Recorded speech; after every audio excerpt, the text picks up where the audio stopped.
के अंदर लोग पैसों के लिए नहीं जाते, सम्मान के लिए जाते हैं कि मेरा बेटा अगर देश में शहीद हुआ है, देश पे अगर जान न्योछावर की है, तो उसका सब तिरंगे में लिपट के आ रहा है और सेना की एक टुकड़ी उसको सैल्यूट करती है। अमृतपाल अभी 4 दिन पहले शहीद हुए। एक 18-19 साल का नौजवान लड़का, हमारा सैनिक, अग्निवीर बना दिया उसको। अग्निवीर के रूप के अंदर वो सेना के अंदर भर्ती हुआ और वहाँ देश के लिए अपने प्राणों की आहुति दे दी। और उसके बाद में देखिए कि प्राइवेट एम्बुलेंस से उसको घर भेजा गया और वहाँ पे गांव वालों ने सवाल किया कि ये क्या, तिरंगे में कैसे नहीं आया हमारा बेटा। तो उन्होंने कहा कि जो केंद्र सरकार की जो नीति है अभी अग्निवीर के प्रति, जो सेना के अंदर इन्होंने अग्निवीर बना दिए गए, उनको शहीद का सम्मान नहीं मिलेगा। आप ये बताओ, कौन अग्निवीर बनना चाहेगा जब उसको, उसका शव है, उसको तिरंगे के अंदर लिपट के नहीं आएगा, जो सबसे बड़ा सम्मान है एक हिंदुस्तानी के लिए। देश पे मर मिट गया वो व्यक्ति, उसको गोली लग गई, आतंकवादियों ने गोली मार दी, देश के लिए शहीद हो गया, और अगर उसको तिरंगा भी नसीब नहीं है, तो फिर वो कौन बच्चा ऐसा है, जो कौन माँ ऐसी है जो अपने बेटे को इस देश के लिए सेवा में भेजेगी। आने वाला जो वक्त है, आने वाले जो परिणाम है, इसके अच्छे नहीं होंगे।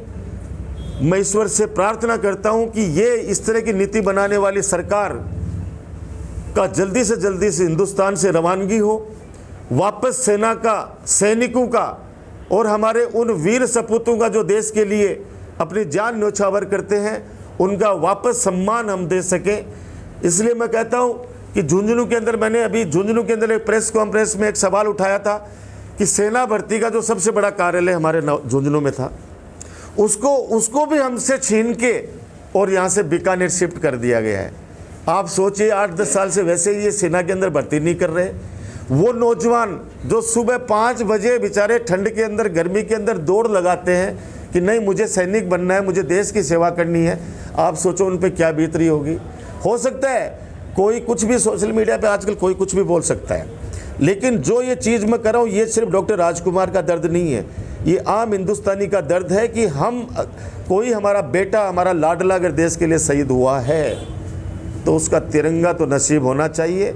गांव वालों ने जब ऑब्जेक्शन किया, जब कलेक्टर से बात की, तो पुलिस को भेज कर वहाँ पर सैल्यूट दिलाएगी।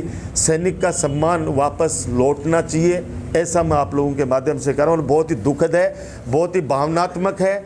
उसके माताजी का, उसके बहन का जो इंटरव्यू अगर कोई देख ले, और मुझे ताज्जुब है कि देश की जो गोदी मीडिया है, देश की जो ये मीडिया, गोदी मीडिया का नाम लेना चाहूँगा, कि उन्होंने इस इशू को राष्ट्रीय स्तर पर उठाया ही नहीं, बल्कि ये राष्ट्रीय स्तर पर, मैं तो कह रहा हूँ कि एक अभियान चलना चाहिए था। जो इस तरह का ये हिंदुस्तान के अंदर नज़ारा देखने को मिला कि पहला अग्निवीर शहीद हुआ है और उसका नतीजा आपके सामने है। हम लोग फिर मांग कर रहे हैं कि हमारा झुंझुनू का गौरव वापस लौटाया जाए। हमारे सैनिक आंदोलन कर रहे हैं, हमारे सेना के अधिकारी आंदोलन कर रहे हैं कि हमारा मुख्यालय, जो हमारा सेना भर्ती का जो मुख्यालय है, वो हमारा झुंझुनू ही रहना चाहिए। मैं एक ही बात आपसे कहूँगा कि नवलगढ़ के अंदर चुनाव बहुत शांति प्रिय होते हैं। लोकतंत्र की अगर किसी को मिसाल देखनी है